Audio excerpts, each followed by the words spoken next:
আসসালামু আলাইকুম ভাবি। আ আমি আরিয়ান বলছি। ফোনের কাছে ছিলাম না তো তাই ধরতে পারিনি। দুঃখিত ভাবি। ওপাশ থেকে জবাব আসে।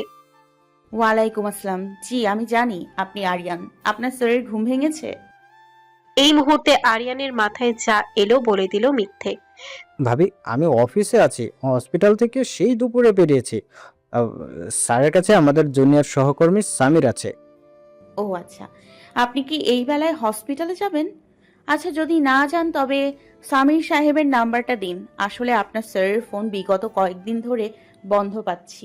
এজন্য আপনাকে বারবার বিরক্ত করছি। এজন্য দুঃখিত। বড় আম্মা ভিডিও কলে কথা বলতে চান তার ছেলের সঙ্গে।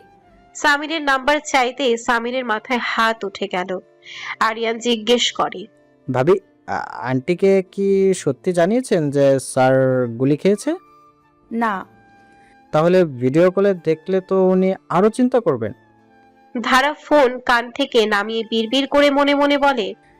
তোদের এত সমস্যা কি? আগে আমারে দেখতে তো দিবি। পরপর ধারা বলে, সমস্যা নেই, আপনাদের স্যারের মুখটুক দেখালেই হবে আম্মাকে। আরিয়ান অসহায় চোখে তাকায় ওয়াসিফের দিকে। ওয়াসিফ নর্মাল মুখ ভঙ্গিতে ওর দিকে তাকিয়ে আছে। ওয়াসিফের ওভাবে নর্মাল থাকার মানে হলো তোমাদের কাছে মেয়ে লোকের ঘাউরামি নয়া নয়া, আমার কাছে পুরাতন। ধারা ফোনের ওপাশে কোনো সারা শব্দ না পেয়ে বলে, হ্যালো, হ্যালো। জি, আমি শুনছি ভাবি। ফোঁস করে দম ফেলে ধারা গতদিন থেকে এখন পর্যন্ত ভাবি শুনতে শুনতে ওর কান ধরে গেছে। ভাবি ভাবি বলে মুখে ফেনা তুলে দিচ্ছে ঠিকই, কিন্তু ওর কাজের কাজ কিচ্ছু করছে না এরা। ধারার মেজাজ খারাপ হয় সামান্য। বলল, শুনুন ভাই, আমাকে অত ভাবি টাবি ডাকবেন না। আমি কারো ভাইয়ের বউটও না। আমাকে আপু ডাকতে পারেন, যদিও আমি বয়সে ছোট। তারপরেও আমারে আপনারা আপু ডাকেন। আমি আপনাদের স্যারের চাচাতো বোন। ধারার কথা শুনে পুরোপুরি তাজ্জব বনে গেল আরিয়ান। এটা স্যারের বউ না? বলে কি এই মেয়ে? ফোন যেহেতু লাউডে শুনেছে সামির, ওয়াসিফও। সামির তাকায় ওয়াসিফের দিকে। ওয়াসিফ ভ্রু কুঁচকে নেয় সঙ্গে সঙ্গে। আরিয়ান সবার মুখ চাওয়াচাই করে অবাক ভঙ্গিতে শোধায়, আপনি স্যারের ওয়াইফ না? আপনি চাচাতো বোন। তাহলে স্যারের ওয়াইফ কে? এত দিয়ে ভাই আপনার দরকার নেই। আমাকে ভাবি ডাকবেন না, আমি ওই পর্যন্তই শেষ।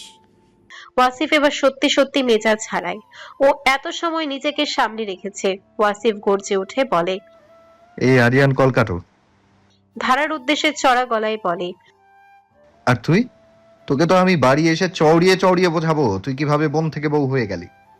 ওয়াসিফের ও কথা শুনে পাশ থেকে সামির আস্তে করে বলে, স্যার, আপনার হাতে চোট, আপনি চড়াবেন কিভাবে?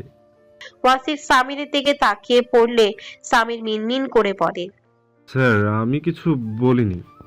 ওয়াসিফ আস্তে করে বলে। শুনছি আমি। ওয়াসিফের অমন চড়া গলা শুনে লাফিয়ে উঠে কল কাটে ধারা। পরপর ফোন বিছানায় ছুড়ে দিয়ে বলে, কত বড় মিথ্যাবাদী! একজন বলে অফিসে, আরেকজন বলে হসপিটালে। স্যার যখন তোদের হসপিটালে, তাহলে কথা বললো কে? তোর বাপ? পরপর নিজের কথা শুধরে নিয়ে বলে, না, ওই লোক বাপ হয় কেমনে? ধুর, আমার মাথা খারাপ হয়ে যাবে। আরিয়ানের আর কল কাটতে হয়নি। ওপাশ থেকে ধারাই কল কেটে দিয়েছে। আরিয়ান চুপচাপ ফোন পকেটে ঢুকিয়ে দাঁড়িয়ে থেকে বলে, স্যার, যদি কিছু মনে না করতেন তবে একটা কথা বলতাম। বলে ফেলুন। স্যার, ভাবির কি বয়সটা একটু কম? মানে কথায় আর কণ্ঠে যা বুঝলাম আর কি। ওয়াসিফ গম্ভীর মুখে উত্তর দেয়।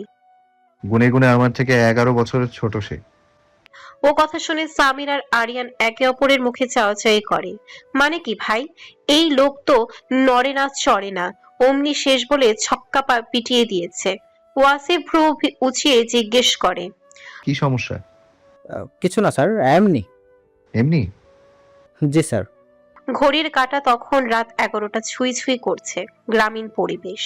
বাড়ির লোকদের ইতিমধ্যে ঘুমের আয়োজন শেষ পথে। দোতলার ঘরগুলোর মধ্যে শুধু ওদের দু বোনের ঘরটাতে আলো জ্বলছে। ধারা ঘুম ঘুম চোখে কোনো রকম একটা বই খুলে নিয়ে পড়ার টেবিলে বসেছে। আর লুইপা খাটে বসেছে পড়তে। লুইপা পড়া কম, মুনিবের সঙ্গে ফেসবুকে প্রেম করছে বেশি। মাঝে মধ্যে ও ফোন থেকে চোখ তুলে ধারাকে দেখছে। ধারা ঝিমানো মুরগির মতো মাঝে মধ্যে মাথায় খোট দিয়ে বইয়ের উপরে নুয়ে পড়ছে, আবার খোট খেয়ে সজাগ হচ্ছে। এই তাল চলছে ও। লুইপা ওকে ডেকে বলে, এই তুই এখন ঘুমিয়ে যা, সকাল সকাল উঠে পড়িস। ওভাবে ঘুমচোখে পড়া হয় নাকি? ধারা আড়মোড়া ভেঙে হাই তুলে বলে, কালকে ক্লাস টেস্ট আছে আপা, এখন না পড়লে ফেল খাবো। খেলে খাবি, তোর বর সরকারি চাকরি বলা, তোর চিন্তা কিসের? ও কথা শুনে ধারার ঘুম ঘুম মস্তিষ্ক ওকে মনে করিয়ে দেয় লোকটার অসুস্থতার কথা। গুলি খেয়েছেন এই কথা ধারা পুরো নিজের মধ্যে হজম করে ফেলেছে। বাড়ির কাউকে বলেনি ও, এমনকি আপাকেও না। লুইবা পেছন থেকে মাথা উঁচু করে দেখে ধারাকে, মনে মনে ভাবে কি ব্যাপার, মেজে ছ্যাদ করে উঠল না ওর কথায়। কাহিনী কি? ও ধারাকে খ্যাপানোর জন্য মিটমিট করে হেসে বলে, স্বামী দেশে থেকেও বিদেশে এমন ফিলিংস হয়? মনে পড়ে ময়না? তার কথা মনে উঠলে মন পুরো ছারকার হয়ে যায়। একলা রাতে একলা বিছানা ঘুম হয় না ঠিকঠাক। বলেই লুইপা হেসে ফেলে। ধারা মাথা ঘুরিয়ে তাকায় ওর দিকে। ধারা হাসে না, ওর হয় মেজাজ খারাপ। ও মৃদু চেঁচিয়ে বলে, এই আপা চুপ কর কিন্তু। লুইপা থামে না, বলে, তুই কিন্তু দিন দিন ভালোগুলো করছিস, ব্যাপার কি বলতো? রহস্য কি এই সৌন্দর্যের? তোর মাথা, তোর ভাইজানের মাথা। হাইজারের মাথায় নাকি সাথে অন্য কিছু? ধারা মুখ কুচকে মিনিট খানেক তাকিয়ে থাকে হাসতে থাকা বোনের দিকে, বলে, ছি, মুবিন ভাইয়ের সঙ্গে মিশে তুই দিনকে দিন রসাতলে যাচ্ছিস, তুই আর ভালো নেই। লুইপা হাসে, হাতের আঙ্গুল তুলে ধারার মুখের দিকে ইশারা করে বলে, দেখ তুই এখনই কেমন লজ্জা লজ্জা পাচ্ছিস। কচু পাচ্ছি আমি। দেখতে পাচ্ছি আমি। তুই চোখের ডাক্তার দেখা আপা, তোর চোখে সমস্যা হয়েছে। লুইপা আর কথা বাড়ায় না। ও ফোন নিয়ে হাঁটতে হাঁটতে বারান্দার দিকে যায়। ধারাকে বলে যায় মন দিয়ে পড়তে। ধারা এবার পড়ছে কম, উদাস হচ্ছে বেশি। এক সময় খোলা বইটা বন্ধ করে ফোনটা হাতে নেয়। নেট অন করে ঢোকে ফেসবুকে। আজ প্রায় অনেকদিন পর ও শাহেদ ওয়াসিফ নামের আইডিতে ঢুকে পড়ে। লোকটার সঙ্গে ও সোশ্যাল মিডিয়ায় অ্যাড নেই, কিন্তু আগে মাঝে মধ্যে তার আইডি ঘেটে দেখার অভ্যেস ধারার ছিল বহুদিন। প্রথমেই লোকটার প্রোফাইলে গেলে চোখে পড়বে ইউনিফর্ম গায়ে শ্যামলা চেহারার এক গম্ভীরতার মুখচ্ছবি। এর উপরে কভারে রয়েছে তাদের ডিপার্টমেন্টের একটা গ্রুপ ছবি। ভদ্রলোকের আইডি পাবলিক করা বলে ধারা অনায়াসে ঢুকে সব কিছু দেখতে পারে। তবে তিনি সোশ্যাল মিডিয়ায় অ্যাক্টিভ ভীষণ কম। মাসে হয়তো একটা কি দুটো ছবি তার টিম গ্রুপের সঙ্গে পোস্ট করেন, এছাড়া আর কিছুই না। ধারা খুব আগ্রহ নিয়ে প্রোফাইলে থাকা ছবিটা জুম করে দেখতে থাকে। এই ছবিটা তিনি 3 মাস আগে ডিপিতে দিয়েছে। ধারা খুঁটিয়ে খুঁটিয়ে সময় নিয়ে ওই ছবিটাই শুধু দেখে। লোকটার গায়ের রং শ্যামলা হলেও মুখের গঠন সুন্দর। শুধু সুন্দর বলে ভুল হবে, বেশ অনেকটাই সুন্দর। চওড়া কপাল, নাকটাও তেমন সরু। চোখ দুটোর দিকে বেশি সময় তাকিয়ে থাকলে মনে হবে ওই লোক তার বিপরীতে থাকা মানুষটার মাইন্ড রিড করছে। অমন দৃষ্টি সচরাচর খুব মানুষের মধ্যে দেখা যায়। ছবিটা ওভাবে দেখতে দেখতে ধারা মাথা ঘুরিয়ে তাকায় আয়নার দিকে। ও এবার নিজে নিজেকে দেখে। আঙ্গুল ছুঁয়ে নিজের নাকটাকে দেখে বলে, আমার নাকটা আপনার মতো সরু না, বোচা। পরপর আবার আয়নার দিকে তাকিয়ে নিজের কপাল দেখে বলে, আমার কপাল ছোট কেন, এতটুকু কেন? ধারা যখন ওসব কাহিনী করতে ব্যস্ত তখন ওর পেছনে ধীর পায়ে লুইপা এসে দাঁড়ায়। ওকে ঝুঁকি দিতেই দেখে ধারা ওয়াসিফের ছবি একটা বের করে ওসব কাহিনী করছে। ও পেছন থেকে সরু ধরে গেয়ে ওঠে, ঘটনা এমনি ঘটে না, ও বন্ধুরে এক হাতে তালি বাজে না।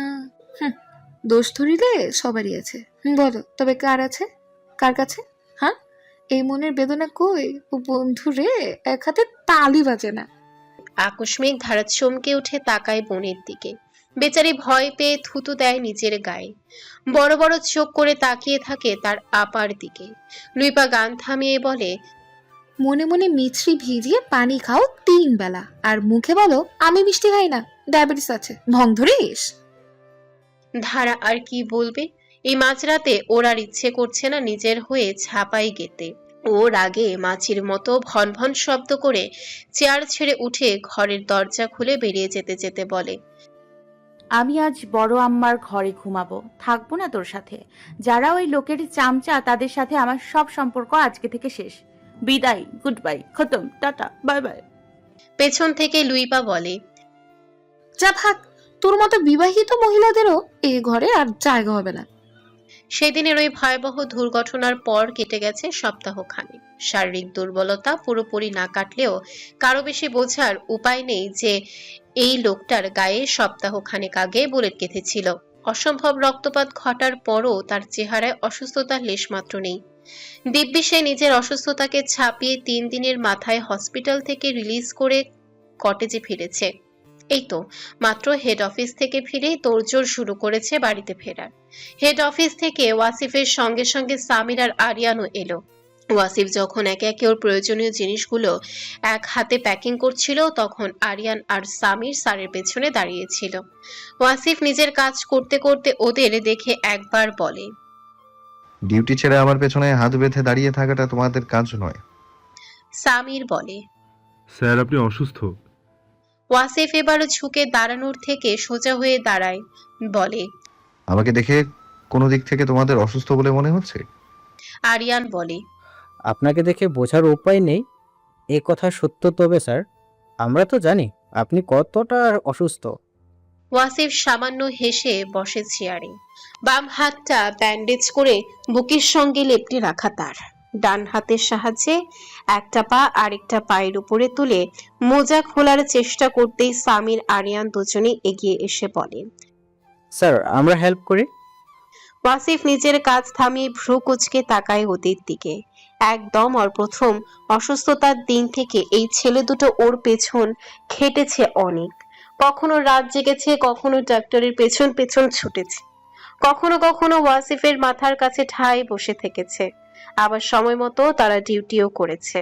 অথচ তাদের কর্মজীবনে এমন কোনো দায়বদ্ধতা ছিল না যে তাদের ডিপার্টমেন্টের কোনো মেজর গুলি খেয়ে হসপিটালে থাকলে সীমার বাইরেও খেদমত করতে হবে তাকে।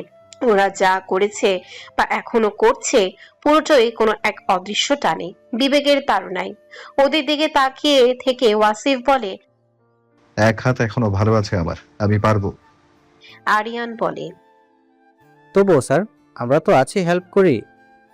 ওয়াসিফ ওদের এক ধরনের আচরণে হেসে বলে, যার যার ডিউটি মন দিয়ে করো, আমাকে নিয়ে এত অস্থির হতে হবে না। ওয়াসিফ শু পড়ে ব্যাগটা তুলে নিতে গেলেই সামির ছো মেরে সে ব্যাগটা হাতে তুলে নেয়। স্যার এইটুকু আমরা করি। আচ্ছা করো তবে। একেবারে কটেজের নির্দিষ্ট জায়গাটাতে ইতোমধ্যে সেনাবাহিনীর জল ছাপার জিপ গাড়িটি এসে থেমেছে। এতে করেই মেজর সাহেদ ওয়াসিফকে পৌঁছে দেওয়া হবে তার বাড়িতে, যেখানে তিনি 1 মাস অথবা 1 মাসেরও বেশি সময় কাটিয়ে পুনরায় আবার ফিরবে এই নিয়ম শৃঙ্খলাপূর্ণ কর্মজীবনে। গাড়িতে ওঠার আগে ওয়াসিফ ওদের দুজনের সঙ্গে অফিসিয়াল অনেক কথাবার্তা বলল। ওরা দুজন স্যারের সেসব কথা খুব মনোযোগ দিয়ে শুনল। কথা শেষে ওয়াসিফ যখন গাড়িতে উঠবে, পেছন থেকে সামির ডেকে বলে, স্যার আগামী 1 মাস আমরা আপনাকে খুব মিস করব। সঙ্গে সঙ্গে আরিয়ানও বলে। অনেক মিস করবো স্যার আপনাকে। ওয়াসিফও কথা শুনে পেছনে ঘোরে। আজ ওয়াসিফের গায়ে নেই কোনো ইউনিফর্ম। অফ হোয়াইট একটা চেক শার্ট, সঙ্গে ফর্মাল প্যান্ট, পায়ে শু, অথচ তার পুরো গেটআপে ফুটে উঠেছে এক দায়িত্ববান কর্মকর্তার অবয়ব। ওয়াসিফ ওদের দিকে সেকেন্ড কয়েক তাকিয়ে থেকে সামান্য হেসে বলে, দেখতে দেখতে 1টা মাস খুবই দ্রুত কেটে যাবে।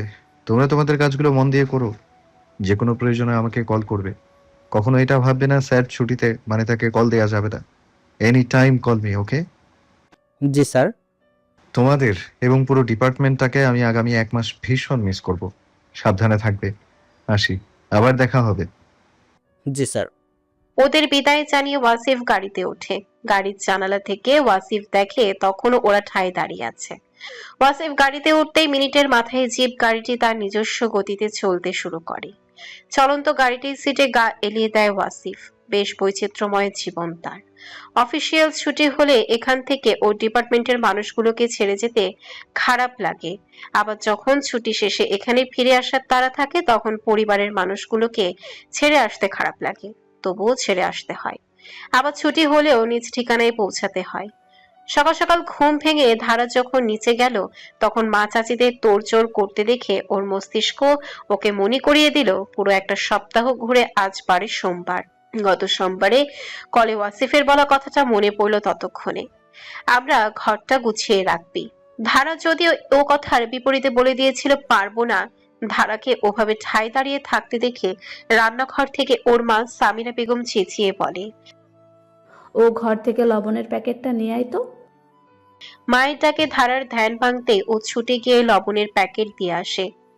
ধারা চলে আসতে গেলে সামিরা ফের বলে, ওয়াসিফের দুটো শার্ট আছে, ওই দুটো শার্ট আয়রন করে রেখে দিয়ে আসিস তো ওর ঘরে, বাড়িতে এলেই পরবে।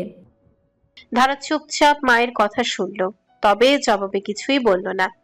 এই ভদ্রমহিলা যখন ওয়াসিফ সম্পর্কে কোনো কথা তাকে বলে, ধারা বিপরীতে কোনো শব্দের শেষে না যোগ করলে শখানেক কথা ধারাকে শুনতে হবে। তাই চুপ থেকে ও বেরিয়ে আসে রান্নাঘর থেকে। কি সমস্যা, কলেজে যাবি না? ধারা আচমকা একটু চমকে ওঠে, কারণ ও টের পায়নি এ ঘরে লুইপা এসেছে। যাব, আবার যাব না। এ আবার কেমন ধরনের কথা? যাবি যাবি না মানে কি? মানে হলো আমি ম্যাথ বাড়ির কাজ করিনি বললে ভুল হবে, পারিনি। গতকাল টিউশন পড়াইনি স্যার, সুমন স্যার। আজ সোমবার, রমেশ স্যার উচ্চতর গণিত ক্লাস। বাড়ির কাজ জমা না করলে বেতের ঘা পড়বে। এই জন্য যাবি না? ভাবছি। তোর ভাবতে ভাবতেই ভাইজান এসে পড়বে। ধারা বিছানার 2 পা ঝুলিয়ে বসে থাকে কত সময়, এরপর বিছানা ছেড়ে উঠেই হেলে দুলে ঘর থেকে বেরিয়ে যায়। লুইপা পেছন থেকে ডেকে বলে, ওই ছিমড়ি, কই যাস? ধারা খামখেয়ালি উত্তর দেয়, যেদিকে দু চোখ যায়। যা। মিনিট 2 পরে আবার ধারা ফিরে এসে দরজা থেকে উকি ঝুঁকি দিয়ে ভেতরে থাকা লুইপার কাছে জিজ্ঞেস করে, তোদের ভাইজান কত দূর আপা? লুইপার মনোযোগ ফোনে ছিল। ধারা প্রশ্নে মাথা তুলে চাইলো একবার, বলল, তোর পতির খবর আমি কিভাবে জানবো? সে কতদূর সে খবর তো তুই ভালো জানবি। আবার জবাবে মোটেও খুশি হতে পারল না ধারা। মুখে ভেঙচি কেটে সরে গেল দরজা থেকে। লুইপা আবার আর চোখে তা দেখে ফেলে হাসে।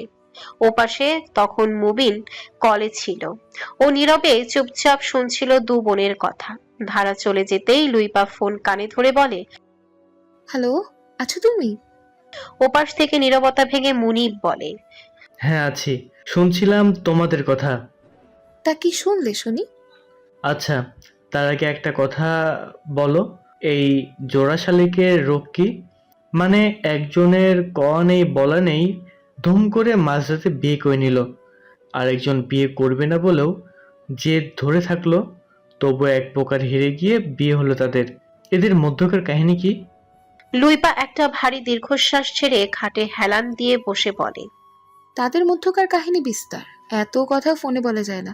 শুধু এতটুকু শোনো, কেউ যদি প্রথমবারের মতো কাউকে পছন্দ করে, সে কথা জানিয়ে অপমানিত হয়, তবে সেই সম্পর্কে তার তিক্ততা চলে আসে, কিন্তু ভালোবাসা বা টান কমে না।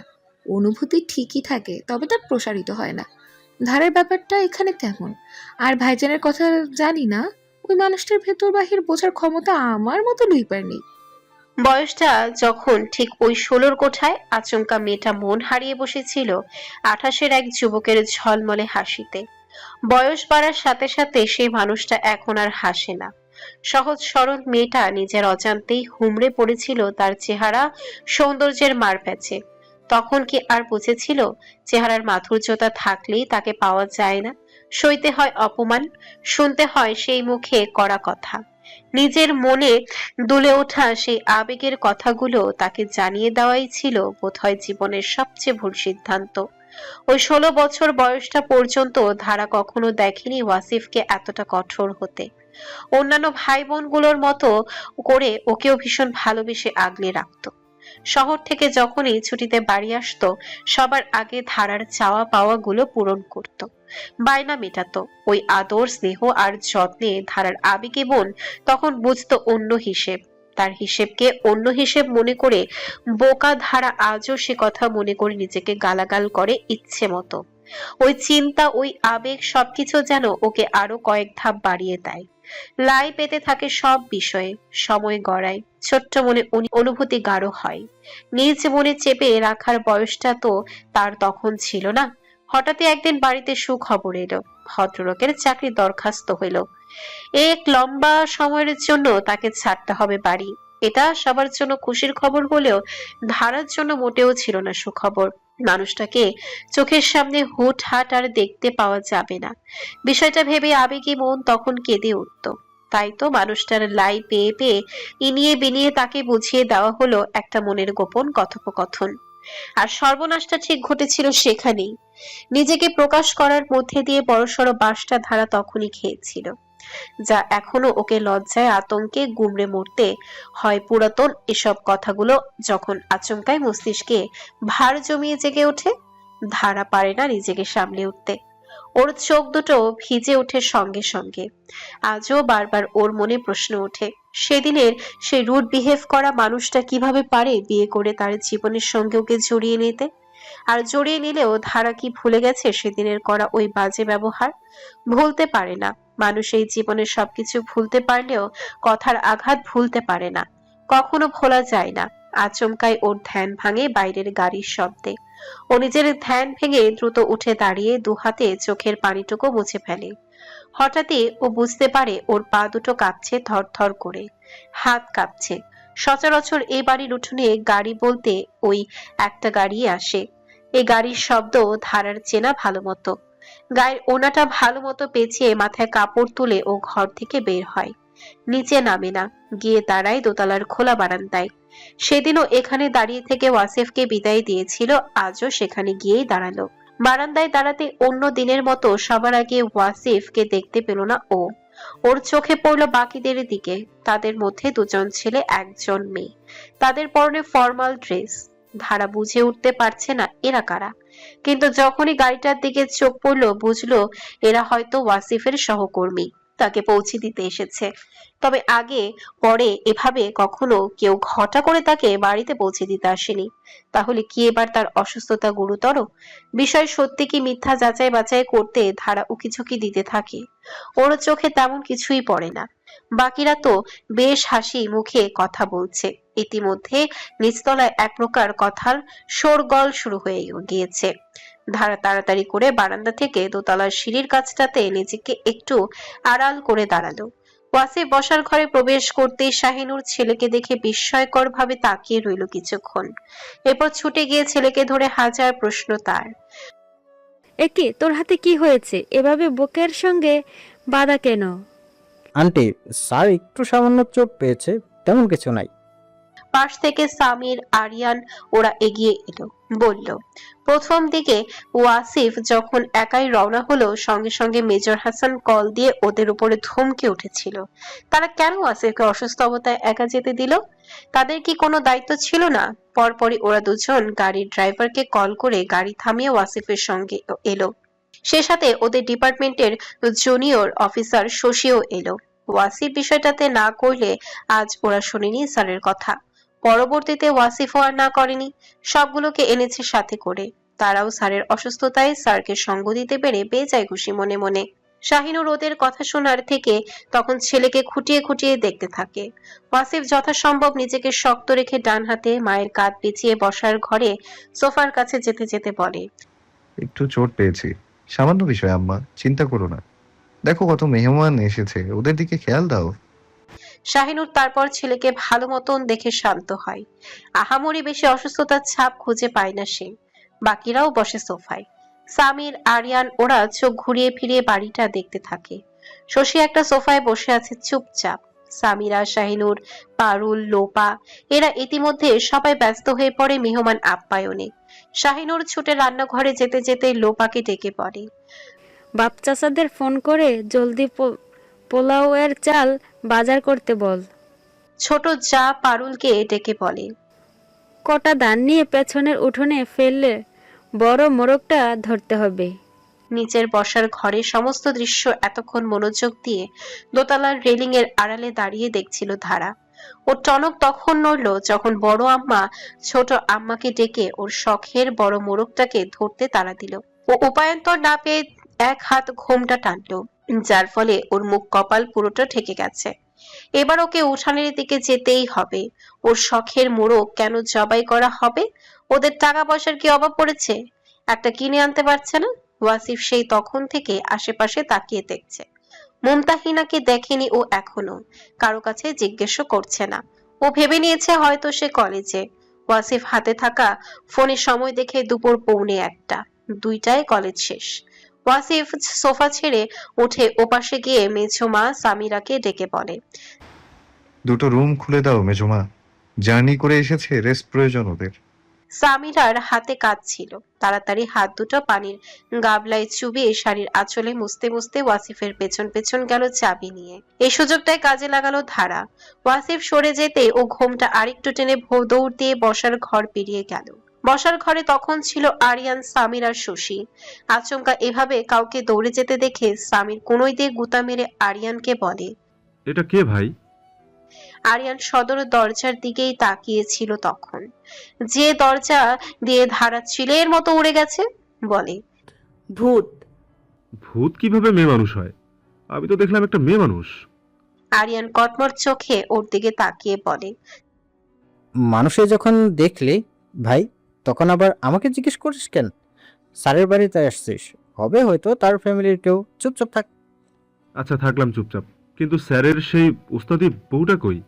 তারা তো এখনো দেখলাম না। কি জানি কই আছে, হতে পারে এটাই স্যারের বউ। সামির অবাক হয়ে বলে, এবার এ যদি স্যারের বউই হয়, তবে স্যারের পিছু পিছু না ঘুরে দৌড় প্রতিযোগিতায় খেলছে কেন? আরিয়ান এবার সত্যি সত্যি বিরক্ত হয়। এই বেটা চুপ কর, এত কিছু আমি কিভাবে জানবো? শশী বিরক্ত হয়ে ফোন থেকে মুখ তুলে বলে, আমাদের মনে হয় ফিরে যাওয়া উচিত। সঙ্গে সঙ্গে চোখ মুখ কুঁচকে ফেলে সামির। এতই যখন তারা এসেছো কেন আমাদের সঙ্গে? আমরা আজ ফিরছি না। ধারা এক প্রকার ছো মেরে লোপার হাত থেকে মোরগটা নিয়ে ছেড়ে দেয়। অমন ঘটনায় লোপা হতবাক। বোনের কাণ্ড দেখে লোপা 2 হাত মুখে চেপে চেঁচিয়ে উঠে বলে, ও ছোট আপা, করলে কি তুমি? এবার বড় মা আমাকে মারবে। ধরাও কথাকে পাত্তা না দিয়ে একটা ঢিল ছুঁড়ে মারে মোরগের পাশে। তাড়িয়ে দেওয়ার মতো করে বলে, যা যা, আজকে সন্ধ্যার আগে বাড়ি আসবি না, তাহলে কিন্তু জবাই হয়ে যাবি। মোরগটা কি বুঝলো কে জানে, লাফিয়ে ঝাঁপিয়ে চলে গেল সেখান থেকে। লোপার দিকে তাকে এক আঙ্গুল তুলে শাসিয়ে বলে ধারা, তোর ভাইজান তো সরকারি চাকরিওয়ালা, চাইলে এমন একটা মোরগ কেনা তার কাছে দুধ ভাত। আমার শখের পোষা মোরগের দিকে চোখ তুলে তাকাবি না তোরা, তাহলে কিন্তু এপর ওপর করে দিব। লোপা কাঁদো কাঁদো হয়ে চেঁচিয়ে বলে, আমি কি তোমার মোরগের দিকে চোখ দিয়েছি নাকি? যারা দিয়েছে তাদেরকে গিয়ে বলো, যাও গিয়ে ভাইজানকে বলো, বড় মাকে বলো। ধারা চলে যাচ্ছিল, লোপার কথায় থামলো। বেশ ভাব নিয়ে বলল, ওই লোকের সঙ্গে আমি কথা বলি না। লোপার মনে হচ্ছে মেজাজ খারাপ। ও মুখে ভেঙচি কেটে বলে, যত সব ঢং, ঢং দেখলে আর বাঁচি না। সঙ্গে সঙ্গে ধারা ওকে শাসিয়ে ওঠে। ছোট মুখে এত কথা বলিস কেন? যা ভাগ। লোপা ওইখান থেকে ধূপ ধাপ পা ফেলে চেঁচিয়ে বড় চাচিকে নালিশ দিতে দিতে রান্নাঘরে ঢোকে। ধারা মোরগ বাজাতে পেরে আপাতত মহাখুশি। ও চনমনে হাঁটতে শুরু করে উল্টো পথে। আপাতত ওর গন্তব্য সহপাঠী নিতুর বাড়ি। দোতলার উত্তর পাশে 2টো ঘর মেহমানদের জন্য খুলে দেওয়া হয়েছে। একটা ঘরে আরিয়ান আর সামির, অন্য ঘরটাতে শশী থাকছে। যেহেতু ওরা 6.5 ঘন্টা পথ জার্নি করে এসেছে, তার উপরে গরমের ছাটও ইদানিং বেশ পড়েছে, ওরা যে যার ঘরে ঢুকে আপাতত একটু জিরিয়ে নিচ্ছে।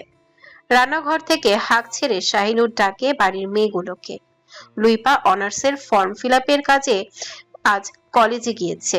বাড়িতে মেয়ে বলেছে আজ ধারা আর লোপা। শাহিনুর ডাকতেই লোপা গিয়ে রান্নাঘরে দাঁড়ায়। লোপাকে দেখে শাহিনুর জিজ্ঞেস করে, ধারা কই রে? জানি না, ছোট আপাকে অনেকক্ষণ দেখি না। শাহিনুর ফল আর ঠান্ডা পানি লেবুর শরবত গুছিয়ে একটা ট্রেতে করে লোপার হাতে ধরিয়ে দিয়ে বলে, এইগুলো মেহমানদের ঘরে দিয়ে আয় তো মা। আরেকটা ছোটখাটো আকৃতির ট্রে গুছিয়ে বলল, এটা দেবী তোর ভাইজানের ঘরে। লোপা ভদ্রমের মতো মাথা দুলিয়ে এক একটা করে ট্রে নিয়ে বড় ঘরে রাখে। ছোটখাটো লোপা সংকোচে পড়ে আগে কোনটা কোন ঘরে দিতে যাবে। ওর মাথায় আগে এলো মেহমানদের গুরুত্ব বেশি, সেই হিসেবে ও বড় ট্রে হাতে নিয়ে চলল দোতলায়। ওয়াসিফদের এই বাড়িটি সেই পুরাতন ডিজাইনের একটি দোতলা বিশিষ্ট বাড়ি। আধুনিক বাড়িগুলোর মতো অত চাকচিক্য না করলেও এই বাড়িটির অন্যতম সৌন্দর্য হলো দোতলার দুপাশে খোলা বড় দুটো বারান্দা, যেখানে দাঁড়িয়ে উপভোগ করা যায় এই গ্রামীণ পরিবেশের সৌন্দর্য। শীত হোক বা গরম বা বৃষ্টি, যে কোনো সিজনে এই বাড়িটির অদ্ভুত এক সৌন্দর্য ধরে রাখে খোলা বারান্দা দুটি। সেই বারান্দায় আবার রয়েছে ছোট বড় বিভিন্ন প্রজাতির গাছপালা। মাটির ছোট বড় আকৃতির টবগুলোতে এক একটি গাছ তার নির্দিষ্ট জায়গা দখল করে বেড়ে উঠছে। সারা বছর এই গোটা বারান্দা জুড়ে চলে ওইসব ফুল ফলের রাজত্ব। বিছানায় পিঠ ঠেকাতে সামির ঘুমিয়ে পড়েছে সবে। ওদিকে আরিয়ান কোনো রকম ফ্রেশ হয়ে বারান্দায় হেঁটে হেঁটে দেখছে সেসব। ওর কাছে স্যারের বাড়িটা ভীষণ ভালো লেগেছে। এত গরমের মধ্যে লাগছে না এসি বা ফ্যান। শীতল বাতাসের ঝাপটা এসে ক্ষণে ক্ষণে ছুঁয়ে দিচ্ছে গা। ও যখন বারান্দায় হাঁটতে হাঁটতে ছোটখাটো টবে রোপণ করা লাল পেয়ারা গাছের কাছে দাঁড়িয়ে একই ডালে দুটো লাল পেয়ারা ছুঁয়ে দেখে চিকন কণ্ঠে লোপা চেঁচিয়ে বলে, আরে আঙ্কেল, তুলবেন না ওগুলো, আমার ছোট আপা দেখলে আপনার হাত কেটে নিবে। আচমকা চমকে ওঠে আরিয়ান। তাকায় ওর থেকে হাত তিনেক দূরে দাঁড়িয়ে থাকা লোপার দিকে। মেয়েটির কণ্ঠ যেমন চিকন, গায়ে গতরেও তেমন হালকা পাতলা। উচ্চতা মোটামুটি থাকলেও চেহারায় বাচ্চা সুলভ ভাব রয়েছে এখনো। এই মেয়েটাকে এই বাড়িতে আসার পর প্রথম থেকেই দেখছে। ভীষণ চালু। স্যার পরিচয় করিয়ে দিল এটা তার বোন। স্যারের বোন হলে সে কিভাবে তাকে ভাই না ডেকে আঙ্কেল ডাকতে পারে? চমকে ওঠা আরিয়ান আশেপাশে তাকিয়ে বলে, এই মেয়ে, আঙ্কেল ডাকো কাকে? লোপা ফটাফট জবাব দেয়, কাকে আবার? আপনাকে। আরিয়ানের বিষয়টা হজম হলো না। ও একবার নিজের গায়ের দিকে তাকিয়ে দেখে। 27 বছর বয়স ওর। স্যারের থেকে গুনে গুনে 4 বছরের ছোট সে। স্যার যদি এই মেয়ের ভাই হয় তবে ও কেন আঙ্কেল? বিষয়টা ভেবে মনে মনে ভীষণ অখুশি আরিয়ান। জিজ্ঞেস করে, কোন ক্লাসে পড়ছো? এইটি পরীক্ষা দিয়ে পাশ করে এবার 9-এ উঠেছি। আরিয়ান আশেপাশে তাকিয়ে আস্তে করে বলে, আমাকে আঙ্কেল রেখো না, কেমন বুড়ো বুড়ো ফিল হয়। তুমি বরং আমাকে ভাইয়া ডাকতে পারো। সঙ্গে সঙ্গে লোপা বলে ওঠে, না না, আপনি আঙ্কেলই। আমার ছোট আপা আমাকে শিখিয়েছে প্রাপ্তবয়স্ক পুরুষরা সব আঙ্কেল, তাদের ভাইয়া ডাকতে নেই। লোকে খারাপ কথা রটাবে অজানা অপরিচিত লোককে হুট করে ভাই ডাকলে। এ কথা শুনে পুরোপুরি তাজ্জব বনে গেল আরিয়ান। এই মেয়েকে পুঁতে দিলে গাছ হবে, বুনো নারিকেলের মতো সেম টু সেম। কথা জানে অনেক। আরিয়ান কি বলবে ভেবে না পেয়ে বলে, আমি কি এখান থেকে একটা লাল পেয়ারা খেতে পারি? খবরদার, আগে তুলবেন না। ছোট আপার অনুমতি লাগবে এই গাছের ফল খেতে হলে। এই লাল পেয়ারা গাছের মালিক আমার ছোট আপা। কলেজে বৃক্ষরোপণ মেলা থেকে পুরস্কার পেয়েছিল, তাই এই গাছের ওপর ওর হক বেশি। আরিয়ান চেনে না এই ছোট আপাকে। জানতে চেয়ে বলে, এই ছোট আপাটা কে? আমার ছোট আপা। হ্যাঁ, সে কে? আমার বোন। কেমন বোন? চাচাতো বোন। ও আচ্ছা, তার নাম কি? আরিয়ানের এত প্রশ্নের উত্তর দিতে মোটেও পছন্দ করছে না লোপা। ও কিছুটা বিরক্ত নিয়ে বলে, এত খোঁজ খবর নিয়ে লাভ নেই আঙ্কেল, আমার ছোট আপা বিবাহিত। আরিয়ান পড়ল লজ্জায়। এই মেয়েটার কথায় খুব ধার। একে আর কিছু জিজ্ঞেস করা যাবে না, লজ্জায় ফেলে দেবে। লোপা আর বেশিক্ষণ দাঁড়িয়ে থাকতে চাইল না। হাতে ধরে রাখা ট্রেটা বারান্দার একটা চেয়ারের উপর রেখে বলে, বড় আম্মা পাঠিয়েছেন, আপনারা খেয়ে নিন। আরিয়ান কিছু বলে না। লোপার কাজ শেষে লোপা আবার দ্রুত পায়ে লাফাতে লাফাতে নিচে যায়। আরিয়ান কৌতূহলে দৃষ্টি ফেলে দেখে মেয়েটার চলে যাওয়া। লোপা চোখের আড়ালে যেতেই আরিয়ান বিড়বিড় করে বলে, এই বাড়ির মেয়েগুলোর তো বেশ ঝাঁজ আছে। স্যার জেনে শুনে এমন 20 মরিচের একটাতে কামড় বসিয়েছে কেন? স্যারের গাল জ্বলেনি? দুপুরে খাবার টেবিলে বসতেই বড়সড় বাজটা ধারার মাথায় তখনই পড়ল যখন দেখলো এক গামলা ভর্তি পোলাও আর তার উপরে মোরগের লেগ পিস দুটো সরু করে সাজিয়ে রাখা। ও চেয়ার ছেড়ে উঠে দৌড়ে উঠানে যায়। তখনও মেহমান ওয়াসিফ ওরা খেতে আসেনি। এদিকে ওদিকে খুঁজে যখন ওর সেই লাল ঝুটি মোরগটা কোথাও পায় না, ওর চোখে পড়ল রান্নাঘরের পাশের ঝোপে মোরগের ফেলে দেওয়া পশমগুলো। ওর চিনতে বা বুঝতে একটু ভুল হলো না, ওর সেই মোরগটাকেই আবার ধরেছিল। ধারার চোখ দুটো ছলছল করে ওঠে। রাগে দুঃখে ওর নিজের মাথার চুলগুলো টেনে ছিঁড়তে ইচ্ছে করছে। নিজের উপরে রাগ হয়। ও যে কেন তখন মিতুর বাড়ি যেতে গেল? বাড়িতে থাকলে এটা কখনো হতে দিত না ধারা। ও যখন চেঁচিয়ে মাকে কিছু বলতে চায়, সামিরা সঙ্গে সঙ্গে মেয়েকে চোখ রাঙিয়ে বলে, বেশি বাড়াবাড়ি করবি না, বাড়িতে অতিথি, থাপ্পড় খাবি বলে দিলাম। শাহিনুর এগিয়ে এসে মেয়ের মাথায় হাত বুলিয়ে বলে, তোকে আমি বাজার থেকে এর থেকেও সুন্দর দেখতে আরেকটা মোরগ এনে দেবো মা, রাগ করিস না। বাড়িতে মেহমান, হাতে সময়ও ছিল না, তাই ওটাকেই। ধারা এই মুহূর্তে আর কোনো সান্ত্বনা শুনতে চাইল না। একটা কথাও না বাড়িয়ে ও চুপচাপ চলে যায় সেখান থেকে। মেয়ের অভিমান দেখে শাহিনুরের খারাপ লাগে। যাকে বলে, তুই একটু বেশি বুঝিস, কি দরকার ছিল এসবের? হাতে সময় নিয়ে বাজার করে রাতেও আয়োজন করা যেত। বাদ দিন তো ভাবি, ওর ছেলে মানুষই সায় দেওয়ার সময় নেই, আপনি ওয়াসিফদের ডাকুন। সেদিন দুপুরে এমনকি রাতেও ধারাকে খাবার টেবিলে পাওয়া গেল না। এমনকি ঘর থেকেও বের হয়নি। ভাই বোনেরা কয়েকবার করে খেতে ডাকলেও তাদের ধমকে ধামকে তাড়িয়ে দিয়েছে ধারা। ওর কষ্টটা আসলে কেউ বুঝতে পারছে না। ও কাউকে চাইছেও না বোঝাতে। শেষবারের মতো মা, বড় আম্মা যখন এলো ওকে ডাকতে, তাদের ডাকেও উঠল না ধারা। আর না বললো তাদের সঙ্গে কোনো কথা। চুপচাপ বিছানার ওপাশে মুখ ঘুরিয়ে শুয়ে পড়ল। লুইবার শান্ত থাকা বোনকে কতক্ষণ চেয়ে দেখে বলে, তুই তো খিদে সহ্য করে থাকতেই পারিস না, সেখানে দুপুর রাত না খেয়ে কিভাবে আছিস? চল কটা খাবি। ধারা নাক টেনে ভারী গলায় বলে, আমি খাবো না আপা, দরজা বন্ধ করে শুয়ে পড়, আমি ঘুমাবো। লুইপা হাল ছেড়ে দিল। এই মেয়েকে সারা রাত ডাকলেও উঠবে না, জেদ 16 আনা। তবে লুইপার খারাপ লাগে, একটু রাগও হয় মা চাচিদের উপর। ও যখন মানা করেছিল, কি দরকার ছিল ওই মোরগটা ভাবে জবাই দেওয়ার? লুইপা চুপচাপ ঘরের লাইট বন্ধ করে বোনের পাশে গিয়ে শুয়ে থাকে। রাত তখন বোধহয় 12টার কাছাকাছি। পুরোপুরি ঘুমায়নি লুইপা। ওর কানে এলো চেপে রাখা দরজা থেকে পরপর দুটো কোটার শব্দ। ও জলদি বিছানা ছেড়ে উঠে জিজ্ঞেস করে, কে? ওপাশ থেকে ভারী গলায় আওয়াজ আসে। আমি। লুইপা ভাইজানের গলা পেতেই ছুটে গিয়ে দরজা খুলতে চায়। অমনি ধারা খপ করে আপার হাত চেপে ধরে বলে, খুলবি না আপা। লুইপা ওকে পাত্তা দিল না। হাত ছাড়িয়ে নিয়ে গিয়ে দরজা খুলতেই দেখে লম্বা চওড়া লোকটা দাঁড়িয়ে আছে।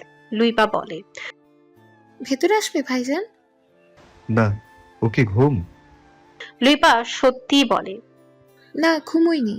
ওকে বলো 5 মিনিটের মধ্যে উঠে খেয়ে নিতে। সময় 5 মিনিট। আমার যেন এই ঘরের সামনে পরের বার আসা না লাগে। লুইপা মাথা কাত করে বলে, আচ্ছা। লুইপা গায়ে সবটুকু জোর দিয়ে বিছানা থেকে টেনে তুলতে চায় ধারাকে। আর বিপরীতে ধারা ততটাই শক্তি চালিয়ে বিছানার সঙ্গে লেপ্টে থাকতে চায়।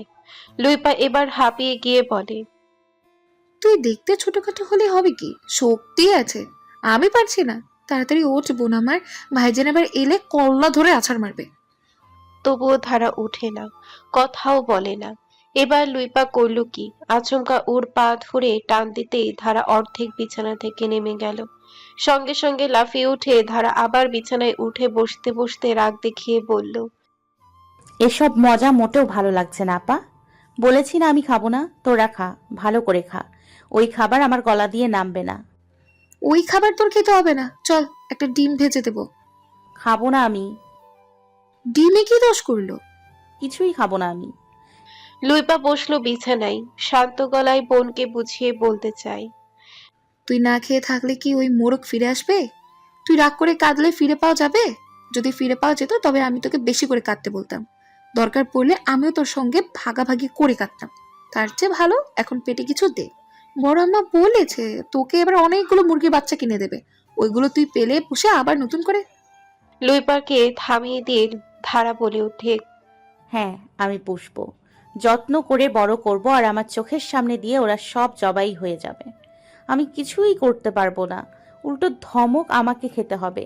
এই আপা, এই মাঝরাতে এত প্যান প্যান ভালো লাগছে না, সর এখান থেকে। তোরা সবাই খুব ভালো, ভালো না আমি। কথাগুলো বলেই ধারা বিছানার ওপাশ ঘুরে শুয়ে রইল। আপাতত পুরো রুমটা জুড়ে নীরবতা নেমে এলো। লুইপাও কোনো কথা বলছে না, ডাকছে না ধারাকে, আর না ধারাও কোনো কথা বলছে। ঘরের আলো চোখে পড়ছে। গায়ের ওড়নাটা টেনে মুখের উপরে দিয়ে রেখে বলল, আপা লাইটটা বন্ধ কর। বিপরীতে লুইপার কোনো জবাব পেল না। ওভাবে মিনিট 2 কাটলো, তবু আলো বন্ধ হলো না। ওভাবে শুয়ে থেকে আবার বলল, লাইটটা বন্ধ করতে পারছিস না? কথা শেষ করে ধারা শোয়া থেকে উঠে বসে। বেশ জোরালো গতিতে ওপাশ ঘুরে যেই না বিছানা ছেড়ে নামবে, ও সঙ্গে সঙ্গে চমকে উঠে এক হাত পেছনে সরে গেল। ততক্ষণে বিছানার কাছে একটা চেয়ার পেতে খুবই শান্ত ভঙ্গিতে বসে আছে ওয়াসিফ।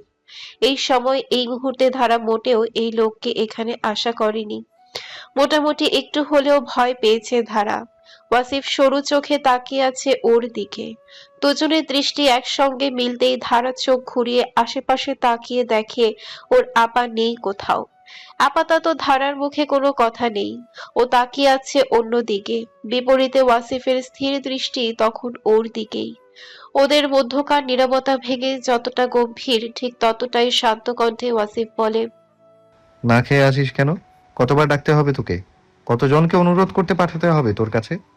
দুপুর থেকে রাত পর্যন্ত বাড়ির কেউ না কেউ এসে তোকে ডেকে যাচ্ছে, খেতে বলছে, গায়ে লাগছে না? কথাগুলো ওয়াসিফ শান্ত কণ্ঠে বললেও ধারার কাছে মনে হলো লোকটা তাকে ধমকাচ্ছে।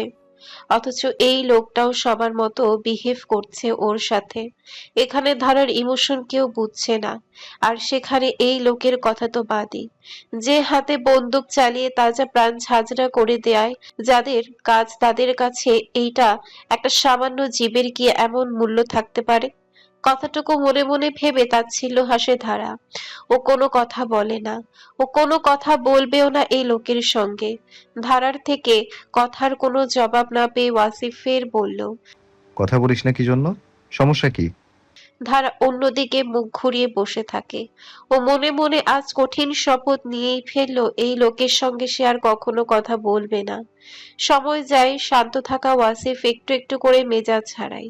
মেজাজ ছাড়ায় এই মেয়েটা তার কথার কোনো হ্যাঁ বা না জবাব দিচ্ছে না বলে। ধুম করে ওয়াসিফ চেয়ার ছেড়ে উঠে ডান পা দিয়ে পেছনে হালকা লাথি দিয়ে চেয়ারটা সরিয়ে দিয়ে সোজা হয়ে দাঁড়ায়। বিছানার কাছে ঝুঁকে ডান হাতে ধারার মুখটা ঘুরিয়ে আনে নিজের দিকে। ধারা যথাসম্ভব চেষ্টা করে, ও পেরে ওঠে না ওয়াসিফের সঙ্গে। ওয়াসিফের এক হাতের জোর আর ওর 2 হাতের বল দিয়েও পারছে না মুখ থেকে ওয়াসিফের হাতটা ছাড়িয়ে দিতে। ধারাকে নিজের দিকে ঘুরিয়ে এনে বলে, এই তাকা আমার দিকে। ধারা তাকায় না, ও নিজেকে ছাড়াতে ব্যস্ত হয়। ওয়াসিফ গর্জে ওঠে, এই তোকে বলেছি না তাকাতে? তবুও ধারা তাকায় না। ওইটুকু মেয়ের জেদ দেখে মেজাজ আরো চটে যায় ওয়াসিফের। বলে, রিভেঞ্জ নিতে চাচ্ছিস? ভালো কথা, তবে আমাকে কপি করবি না, একদমই করবি না। ইতোমধ্যে ধারার চোখ ছলছল করে ওঠে। মেজাজ ওরও কম না, রক্ত তো একই বংশেরই। ধারা তেতে উঠে এক ঝটকায় নিজেকে সরিয়ে নিয়ে বলে, কথায় কথায় অসভ্যদের মতো আচার আচরণ করেন কি জন্য? গায়ে হাত দিয়ে কি প্রমাণ করতে চান? বিয়ে করে আমার মাথা কিনে নিয়েছেন। বলবো না আমি আপনার সঙ্গে কথা? কি করবেন আপনি? ওয়াসিফ শক্ত চোখে তাকিয়ে থেকে বলে, বেয়াদবির লিমিট ক্রস করে যাচ্ছিস। গলা নামিয়ে কথা বল, বাড়িতে অনেক মানুষ। বলবো না গলা নামিয়ে কথা। আমি ভয় পাই আপনাকে? ভয় পাচ্ছি না আপনাকে, আমার সব ভয় ভেঙে গেছে। আর শোনেন, এই বিয়েটিও আমি কিচ্ছু মানি না। আপনি ছুটিতে এসছেন, ভালো হয়েছে। যাওয়ার আগে ডিভোর্স। কথা শেষ করে উঠতে পারে না। আচমকা 2 হাত কানে চেপে মৃদু চেঁচিয়ে ওঠে। ওমা!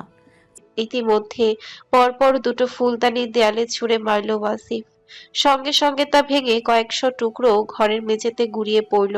তৃতীয় ফুলদানিটা হাতে তুলেও ছুড়ল না, জায়গায় রেখে দিয়ে বলল, আর একটা সাউন্ড করলে এই ফুলদানি জায়গায় তুই থাকবি। ধারা আর একটা কথাও বলে না। ও কান থেকে হাত নামিয়ে শুধু দেখে মিনিটের মাথায় পরিষ্কার মেঝেতে কাচের শখানেক টুকরো ছড়িয়ে ছিটিয়ে আছে। সেকেন্ডের মধ্যে কি থেকে কি হয়ে গেল ও কিছুই বুঝতে পারছে না। ওয়াসিফ বলে, কি যেন বললি একটু আগে? কথায় কথায় অসভ্যদের মতো আচার আচরণ করি কেন? অসভ্য কাকে বলে সংজ্ঞা জানিস? না জানলে 2টো বাক্যে বলছি শুনে রাখ। রাস্তাঘাটে অটো বা লোকাল বাসে মেয়েদের ওড়না ধরে খোঁট দেয়া ওই মুখোশধারী পুরুষগুলো হয় অসভ্য জানোয়ার, যাদের কুনজর সর্বদা পথের ওই মেয়েগুলোর দিকে থাকে। বিবাহিত পুরুষ তার বিয়ে করা বউয়ের হাত ধরলে অসভ্য হয় না। কথাগুলো শেষ করে ওয়াসিফ শক্ত করে লাউয়ের ডগার ন্যায় সরু হাতটা খপ করে ধরে টেনে তোলে বিছানা থেকে। সেকেন্ডের মধ্যে বিছানা ছেড়ে উঠেই ধারা বড় বড় চোখ করে তাকিয়ে থাকে নিজের হাতটার দিকে। ও বল শূন্য আপাতত, অন্য সবার কাছে শক্তি দেখাতে পারলেও এই লোকের সঙ্গে পেরে ওঠে না। তবু আরেকটা হাতে খুব চেষ্টা চালায় নিজেকে ছাড়িয়ে নিতে। ততক্ষণে ওয়াসিফ লম্বা কদমে ওকে টেনে নিতে থাকে। পায়ে পায়ে জড়িয়ে যাচ্ছে ধারা। এত দ্রুত হাঁটতে পারছে না ও, আর না পারছে কোথাও খুঁটি মেরে দাঁড়িয়ে পড়তে। ও এক হাতে চেষ্টা চালায় ওয়াসিফের ওই শক্ত হাতের বন্দি থেকে নিজের হাতটা ছাড়িয়ে নিতে। ছাড়ুন, কোথায় নিয়ে যাচ্ছেন আমাকে? ওয়াসিফ কোনো কথা বলে না। দোতলার সিঁড়ি থেকে টেনে এনে ওকে দাঁড় করায় ডাইনিং এর সামনে। হাত ছেড়ে দিয়ে চেয়ারের দিকে ইশারা করে বলে, 10 মিনিটে খেয়ে উঠবি, বস ওইখানে। ততক্ষণে লুইপা রান্নাঘর থেকে ডিম ভাজি করে এনে বোনের সামনে খাবার প্লেট এগিয়ে রেখে চুপচাপ দাঁড়ায়। ওয়াসিফ ওকে চোখের ইশারায় চলে যেতে বলতে দেরি হলেও ওর ছুটে চলে যেতে সময় লাগলো না। ধারা এখনো চেয়ারে বসেনি। ওয়াসিফ বলে, বসতে বলেছি। ধারার কণ্ঠস্বর শান্ত তবে তর্ক করেই বলে ওঠে। আপনার সব কথা শুনে চলতে হবে নাকি? ওয়াসিফও কথার কোনো জবাব না দিয়ে শক্ত চোখে তাকায়। আস্তে দাঁত চেপে বলে, তুই কিন্তু এবার আমাকে ধৈর্যহারা করছিস। ডান হাতটা দেখিয়ে বলে, এই হাতটা এখনো ভালো আছে, চুপচাপ বসে খেয়ে উঠে যা। ধারা জেদ প্রচুর, একবার চেপে বসলে সহজে কমে না। ও বলে, খাবি না? খাবো না আমি। ধারা পরপর 3 বার বলে। না না না। ওয়াসিফ অন্যদিকে মুখ ঘুরিয়ে ঠোঁট কামড়ে নীরব দম ফেলে নিজের মেজাজ নিয়ন্ত্রণ করে তাকায় ধারার দিকে। ওয়াসিফ এবার পুরোপুরি শান্ত, বলে, চল আমি খাইয়ে দিই। অমন কথায় ধারা ভেতরে ভেতরে চমকে ওঠে, তাকায় ওয়াসিফের দিকে। ততক্ষণে ওয়াসিফ বেসিং থেকে হাত ধুয়ে এসে প্লেটে হাত দিয়েছে সবে, অমনি ধারা বলে, বললাম না খাবো না আমি। চুপচাপ বস, কথা বলিস না। হঠাৎই চোখ ঘুরিয়ে তাকাতেই ধারার চোখ পড়ে দোতলার উত্তর দিকে। সঙ্গে সঙ্গে দুটো মানুষ কেমন হুড়ি হুড়ি করে ঢুকে গেল বলে মনে হলো ধারার। ধারা নিশ্চিত এরা মেহমানদের মধ্যে ওই দুজনই হবে। ওখান থেকে চোখ ফিরিয়ে আনতে ওর মুখের দিকে এক লোকমা ভাত ধরে দাঁড়িয়ে থাকে ওয়াসিফ। হা কর। ধারা মিনমিন করে বলে, রেখে দিন, আমি খাচ্ছি। এটা নে, তারপর বাকিটা নিজে খা। ইতিমধ্যে ওয়াসিফের ফোন বেজে ওঠে পকেটে। ওয়াসিফের মধ্যে ব্যস্ততা টের পেতে ধারা উপায়ন্তর না পেয়ে খেলো সেই এক লোকমা ভাত। ওয়াসিফ দ্রুত হাত ধুয়ে মুছে ফোন রিসিভ করার আগে বলে গেল, এসে যেন দেখি তোর খাওয়া শেষ। ফোন রিসিভ করে ওপাশে যেতেই ধারা বসে চেয়ারে। এই লোক ততক্ষণ থামবে না, খেয়েই তবে উঠতে হবে ধারাকে। এতক্ষণ নিচে চলিত এই নীরব যুদ্ধের প্রতিটা দৃশ্য দেখেছে সামির আর আরিয়ান। ওয়াসিফ চলে যেতে আরিয়ান বলে, বলেছিলাম না এটাই স্যারের বউ। সামির বলে, স্যারের বউ ঠিক আছে, তবে ভাই কাহিনী কি? আরিয়ান বলে, শালা তুই তো পড়ে পড়ে ঘুমিয়েছিস, টের পাবি কিভাবে? এই যে দুপুরে আর রাতে মোরগ পোলাও খেলি না, এটা ভাবির পোষা ছিল। ভাবিকে না জেনে ওটাকে কাতল করা হয়েছে, তাই তো ভাবির রাগ করে দুবেলা খাইনি। এখন স্যার গিয়ে তোষামোদ করে খাওয়াচ্ছে। বলিস কি? এটাই কাহিনী। সামির কিছুটা ভয়ে ভয়ে বলে, ভাই আমি রাত থাকতে থাকতে রওনা হব। আমার আর স্যারের বাড়ি বেড়ানোর শখ নেই। দেখা যাবে সকালে পেট কেটে বের করে নিতে চাইবে, তখন আমি ওই মোরগ কোথা থেকে আনতে দেবো? তা তো এত সময় হজম হয়ে গেছে। ভাবি যা ভয়ঙ্কর। আরিয়ান ওর পিঠে একটা থাবা বসিয়ে ঘরে ঢুকিয়ে নিয়ে দরজা বন্ধ করে দিয়ে বলে, আমি শুধু স্যারকে দেখলাম এতক্ষণ, কি ধৈর্য রে বাবা। কাহিনী কি এখন শুরু হয়েছে, সেই রাত 12টা থেকে এখন 1:30 বাজে। ঘরের মধ্যে কি হয়েছে তা জানি না। সামির বলে, আমি এতদিন জানতাম স্যার মেজাজ নিয়ন্ত্রণ করতে পারে না, চোটপাট হাত চলে। আজ দেখলাম, বিশ্বাসও করলাম, আমাদের স্যারের অনেক ধৈর্য। আরিয়ান ডান হাত তুলে স্লোগান দেওয়ার মতো করে বলে, জয় মেজর সাহেব ওয়াসিফের ধৈর্যের জয়। সামির বলে, জয় জয় জয়। ধারা তখন সম্পূর্ণ মনোযোগ দিয়ে ভাত খাচ্ছিল। খিদে যে একদমই লাগেনি তা মুখে প্রকাশ না করলেও পেটে খাবারের টান ছিল অবশ্যই। পুরো ডিম ভাজি দিয়ে এক প্লেট ভাতের শেষ লোকমা মুখে দিয়ে ও মাথা তুলে চাইলো সামনে। ততক্ষণে ওয়াসিফ ফোনের কথোপকথন শেষ করে ওর মুখোমুখি বিপরীত চেয়ারটাতে বসেছিল। ধারা এতক্ষণে টের পায়নি কখন এসে বসেছে ওয়াসিফ। ধারার মনোযোগ ছিল খাবারের দিকে। ওদের দুজনের চোখের চাহনি যখন এক হলো, সামান্য লজ্জা পেয়ে সঙ্গে সঙ্গে চোখ সরিয়ে নিল ধারা। ওদের মধ্যকার নীরবতা ভেঙে ওয়াসিফ সামান্য হেসে বলে, এতক্ষণ যে বললি খাবি না, খিদে নেই, এখন এত খিদে কই থেকে এলো? ধারা কোনো কথা বলে না, চুপচাপ বসে থাকে। ওয়াসিফ ফের বলে, গরুর মাংস আছে, ফ্রিজে তোলা মনে হয়, খাবি? ধারা অন্যদিকে মুখ ঘুরিয়ে রেখেই বলে, না, পেট ভরে গেছে। আমি তো দেখছি তোর পেট এখনো খালি আছে। না, নেই। আচ্ছা, রাগ কমেছে? কিসের রাগ? এই যে যে কারণে দুপুর থেকে রাত খাবার খেলি না। ধারা স্পষ্ট করে জানায়। না, রাগ কমেনি। ওয়াসিফ এবার পায়ের উপর থেকে পা নামিয়ে সোজা হয়ে বসে বলে, জবাই হয়ে অলরেডি রান্না হয়ে জনে জনে পেটে চলে গেছে, সেটা হয়তো আমি ফিরিয়ে দিতে পারবো না, কারণ বিয়েটা আগে তুই আমাকে জানাসনি। তবে বিপরীতে তুই চাইলেই কিছু জরিমানার দাবি করতে পারিস। বল কিছু চাই কিনা, আমি পুষিয়ে দেব। ধারা এক পলক তাকায় ওয়াসিফের দিকে। ওয়াসিফ ওর দিকেই তাকিয়ে আছে। ওয়াসিফ জিজ্ঞেস করে, বল। ধারা এবার সহজ চোখে ওই তীক্ষ্ণ চোখের দিকে তাকিয়ে থেকে খুবই শান্ত আর ধীর কণ্ঠে বলে, কিছুই যদি দিতে চান তবে আমাকে ডিভোর্স দিন, মুক্তি দিন। সঙ্গে সঙ্গে ওয়াসিফের উজ্জ্বল মুখটা চুপসে দিয়ে ভ্রু কুঁচকে ফেলে। ওভাবে তাকিয়ে থেকে দাঁত চেপে রেখে বলে, দুটো থাপ্পড় খাবি, তৃতীয়টা খাওয়ার প্রয়োজন হবে না, তার আগেই জ্ঞান হারাবি। ছোট মানুষ, তারপর আমার বিয়ে করা বউ, মারধর করা একদমই ইচ্ছে নেই, সোজা গিয়ে চুপচাপ ঘুমিয়ে পড়। ধারা মৃদু তেতে উঠে বলে, আপনার সংসার আমি করব না, কথাটা লিখে রাখবেন। আমি ধারা কখনোই নিজের আত্মসম্মান বিসর্জন দিয়ে আপনার মতো লোকের ঘর করব না, যে মানুষটা একদিন আমাকে আর আমার অনুভূতিকে অসম্মান করেছিল। কথাটা বলেই ধারা চেয়ার ছেড়ে উঠে এটো হাত ধুতে বেসিনের দিকে যেতে লাগলেই পেছন থেকে ওয়াসিফ বলে, মমতাহীনা ধারা শাহেদ ওয়াসিফের সংসার করবে, খুব শান্তিপূর্ণ ভাবেই করবে, কথাটা তুই লিখে রাখবি। এতটুকু বলে ওয়াসিফ চেয়ার ছেড়ে ওঠে। আর যেন কি বললি? অসম্মান করেছিলাম তোকে, তখন বয়স কত ছিল তোর? 16? কোনটা সম্মান আর কোনটা অসম্মান তফাৎ বোঝার বয়স ছিল তোর? এতটুকু বলেই থামে, ফের বলে, 16তে ফিরিয়ে দিয়েছিলাম, 19-এ আমার নামের সঙ্গে জুড়ে নিয়েছি, মাঝের এই সময়টুকুর ব্যাখ্যা আজ দেব না। তবে শেষবারের মতো বলছি মমতাহিনা, সম্পর্ক থেকে মুক্তি শব্দটা পরবর্তী ওই মুখে উচ্চারণ করলে একটা বড় সড়ো থাপ্পড় পাওনা থাকবে আমার তরফ থেকে। কথা শেষ করে ওয়াসিফ লম্বা কদমে পা ফেলে দোতলার সিঁড়ি ভেঙে ঘরের দিকে এগোয়। ধারা চুপচাপ চোখ ঘুরিয়ে দেখে লোকটার গমন। রাত বাড়ে, সেই সাথে বাড়ে রাতের নিস্তব্ধতা। এখনো ঘুমোয়নি ওয়াসিফ। ঘরের বিশালাকারের জানালা দুটো খুলে দিয়ে একটা চেয়ার পেতে বসে থাকে। আজ বোধহয় ভরা পূর্ণিমা।